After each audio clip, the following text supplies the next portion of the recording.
Olá, meus irmãos, a paz do Mestre esteja com todos vocês, que Deus abençoe quem me ouve e que o Senhor Deus Todo-Poderoso possa se manifestar através dessa palavra, trazendo força, ânimo e principalmente direção ao nosso coração.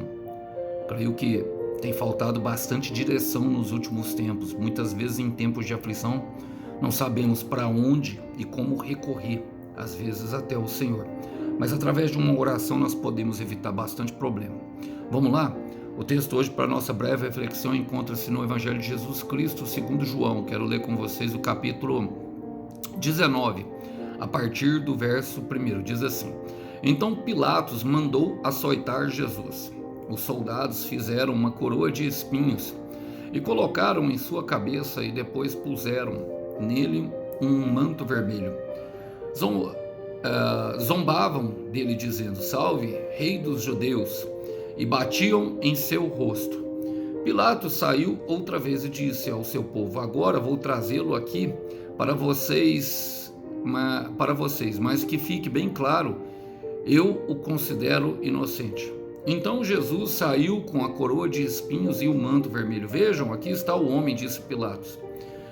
Quando os principais sacerdotes e os guardas do templo viram, começaram a gritar: Crucifique-o, crucifique-o, levem-no vocês e crucifiquem-no, disse Pilatos. Eu me considero inocente.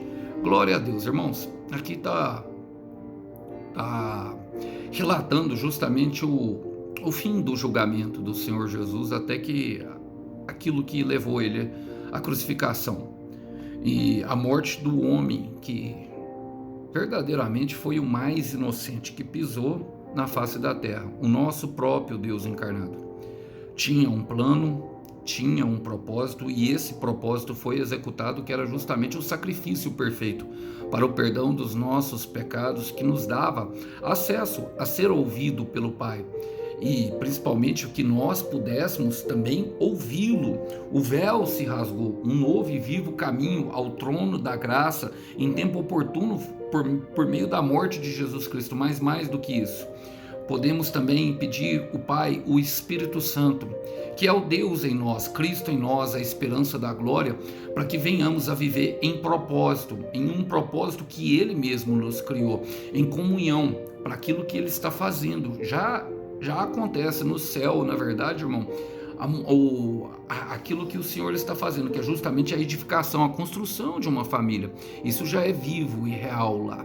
E nós precisamos ter a compreensão disso a partir do momento para vir nos defender daquilo que tenta nos parar. Aqui mostra justamente uma tentativa de Satanás de impedir Jesus de cumprir o seu propósito, quando, na verdade, tudo aquilo que Satanás faz coopera para o nosso bem, para aqueles que estão debaixo de um propósito de Deus.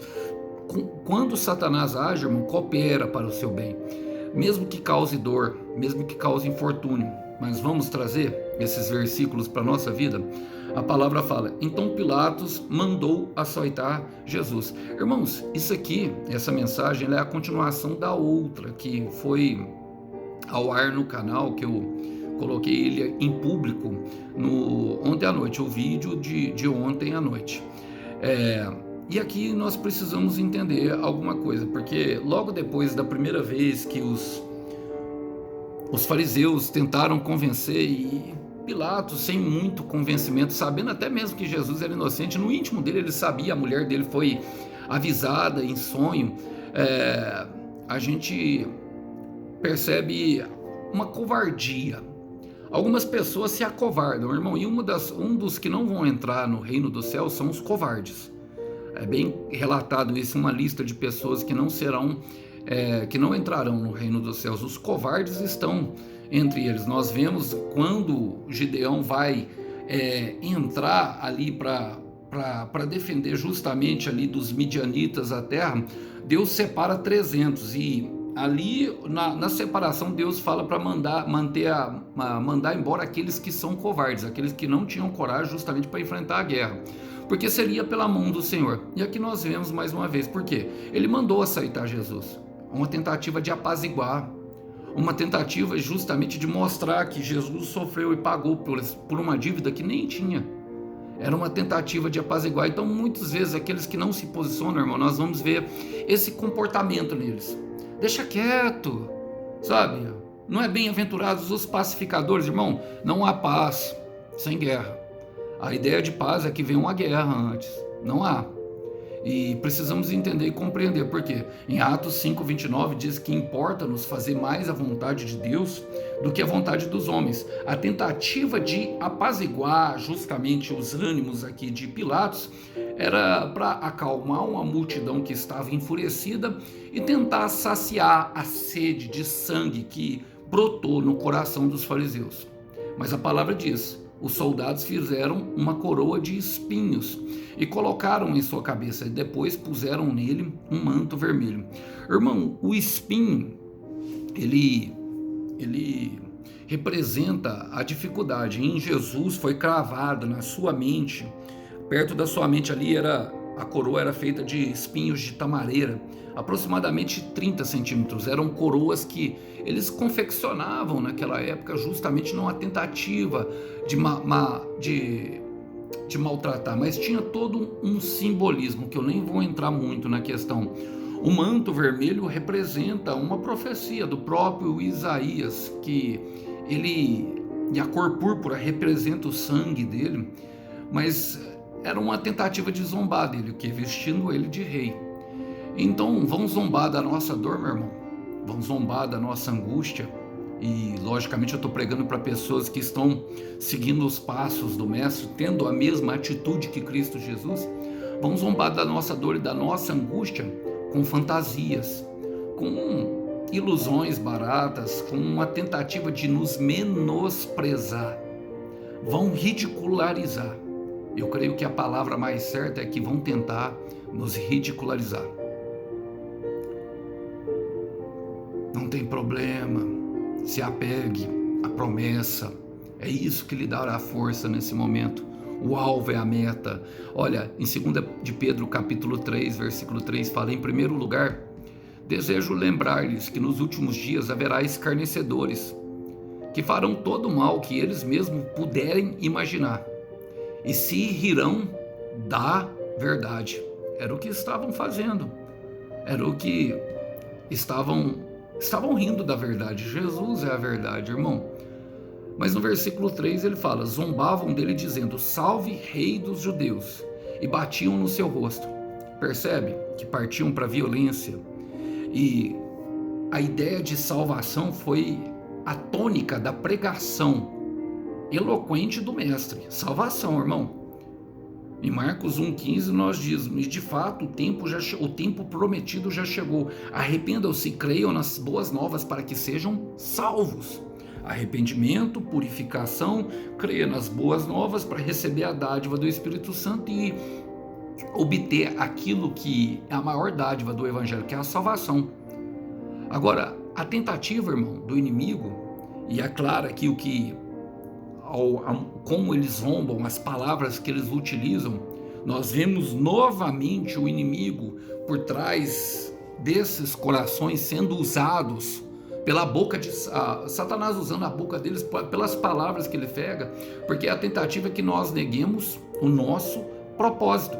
Jesus era Salvador, Jesus era Rei, salve-se, Rei dos judeus. Zombavam dele e ainda batiam, numa tentativa dele, e ele poderia, irmão, ele poderia. Se tinha um que podia negar o propósito e tinha poder para isso, era ele. E eu estou pregando aqui para pessoas que se colocaram no caminho do propósito. Eu quero te dizer, meu irmão, Deus sabe da sua dor. Deus olha lá do céu e vê a sua dor. Deus contempla a dor da caminhada. Ele sabe do cansaço, ele sabe da vontade de desistir, mas ele vê também a vontade de agradar. E isso é passageiro, isso é momentâneo. Acalma. Olha, os momentos de pressão não podem deixar a gente sucumbir ao propósito. A dor, eu falei na outra ministração e vou falar novamente. A vontade de vencer tem que ser maior do que o medo de perder. Eu quero repetir isso, a vontade de vencer tem que ser maior que o medo de perder. o propósito dentro do seu coração, a promessa viva, a vontade de vivê-la deve ser maior do que a dor da caminhada. A dor não interfere em teu caminhar. Não interfere, irmão. Olha, muitos negaram. E a gente entende isso, que muitos no momento de pressão negam, mas eu creio que aqui não, irmão. Olha, Pedro foi um, irmão. Pedro, olha as palavras de Pedro em Mateus capítulo 26, versículo 35. Aqui é para fazer um paralelo justamente daquilo que nós somos muitas vezes no momento de pressão, mas daquilo que nós deveríamos ser, irmão, que é seguir os passos de Jesus. Mesmo que seja necessário que eu morra com o Senhor, nunca o negarei, insistiu Pedro. E todos os outros discípulos disseram a mesma coisa. Entende por que Jesus insistia tanto em Pedro? Porque a partir do momento que ele disse, os outros discípulos disseram. E tem muitas pessoas, irmão, que se você desistir, vão desistir junto com você. O de Pedro foi momentâneo, irmão, fazia parte do processo, mas eu creio que tem pessoas que agora vão conseguir suportar a pressão, porque Jesus já empoderou com o Espírito Santo. Olha, a palavra fala: Pilatos saiu outra vez e disse ao povo: agora vou trazê-lo aquilo para vocês, mas que fique bem claro que eu o considero inocente. Pilatos mandou açoitar. Além do açoite, eles passaram da medida, colocando a coroa de espinhos e o manto, zombando da realeza do nosso mestre.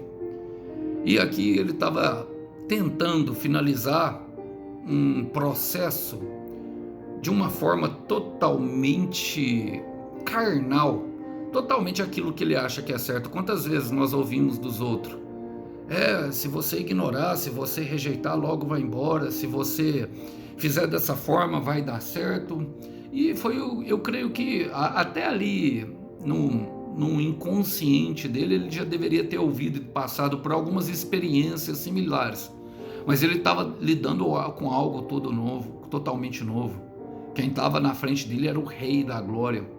Agora, não adianta, irmão, não adianta, minha irmã, eu expor uma opinião para vocês daquilo que eu creio ser certo, se a minha postura não muda. Não adianta. Se a minha postura não condiz com aquilo que eu estou professando na boca. Vamos ler novamente o que ele fala? Agora eu vou trazê-lo aqui para vocês, mas que fique bem claro, eu o considero inocente.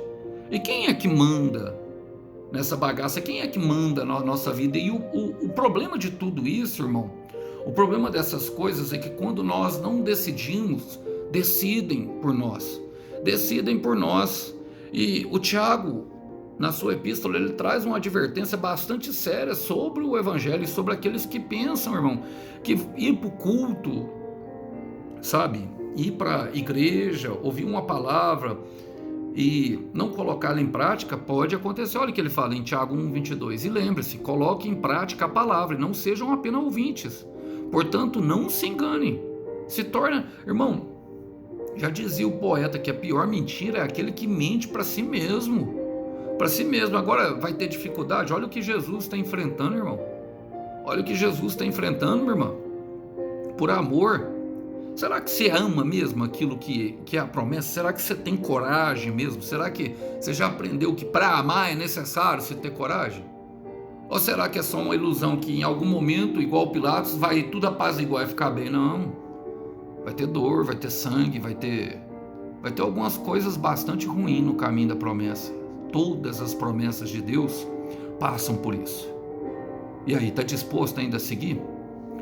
No versículo 5, nós vemos a reação. Então Jesus saiu com a coroa vermelha de espinhos e o manto vermelho. Irmão, eu fico pensando nisso aqui, eu quero fazer uma pausa rapidamente. Me põe bastante reflexivo.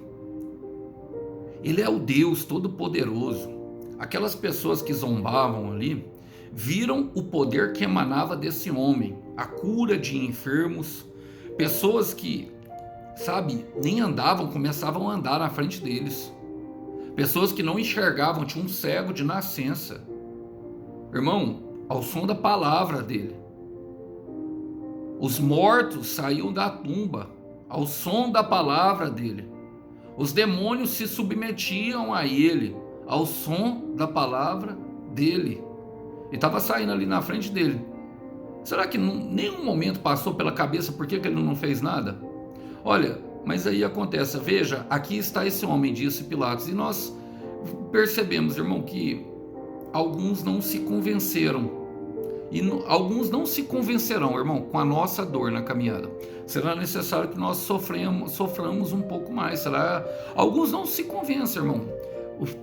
Uma das tônicas da conversa entre Jesus e os discípulos: é necessário que o Filho do Homem padeça e morra pela mão deles. É necessário. A palavra usada era essa: é necessário. Por quê, irmão? Porque não iam crer somente com aquilo que ele tinha realizado. Para algumas pessoas é muito pouco, para algumas pessoas é necessário, para algumas pessoas, sabe, vai ser necessário. E é por isso que eu perguntei para vocês: vocês querem viver promessa mesmo? Porque Deus, ele faz de uma forma que todos, meu irmão, ao nosso redor venham crer. E muitas pessoas, a fé é pequena, irmão. A maioria das pessoas que você olha aí pro lado aí, irmão, eu já vivi com Deus, eu sei em quem eu tenho crido. Eu já me disponibilizei a minha vida para ele. Eu não tenho livre-arbítrio, mas a maioria das pessoas, 99,99% das pessoas, não creem. Se elas não olharem e ver um morto se levantando da tumba, e mesmo assim, mesmo vendo ainda, vão querer uma prova científica, querer que o IME, o Instituto Médico, o IML venha, né, o Instituto Médico Legal, e comprove que estava morto mesmo. Sabe, vai ter que passar por algumas coisas. Então o caminho do milagre, meu irmão, muitas vezes implicará nisso. Como que nós vamos conhecer o Deus que ressuscita se não houver morte?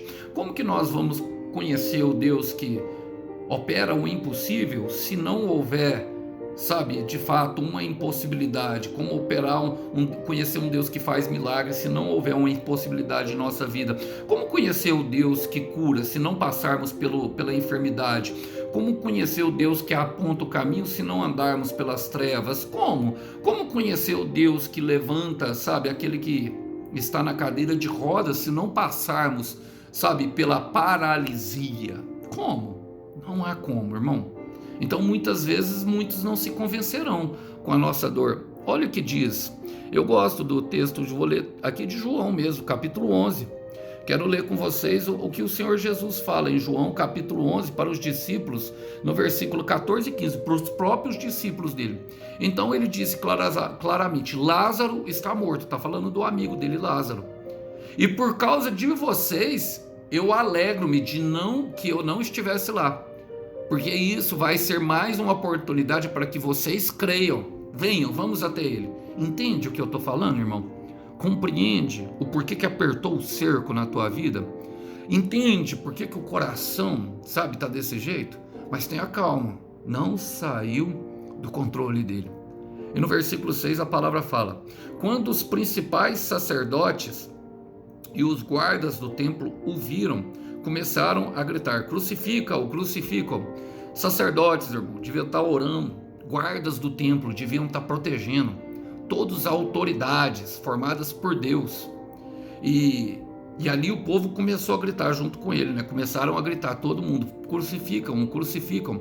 Então o que fala para mim que aquele versículo que eu li para vocês em Atos, capítulo 5, versículo 29, é muito verdadeiro. O que importa é nos fazer a vontade de Deus e não a de homens. Mas aqui fica bem evidenciado, irmão, que a maioria das vezes, e eu ouso dizer que 100% das vezes, a voz do povo não é a voz de Deus, conforme tem um ditado aí no Brasil. Não é. Irmão, a voz da maioria, a voz da multidão, corre da multidão.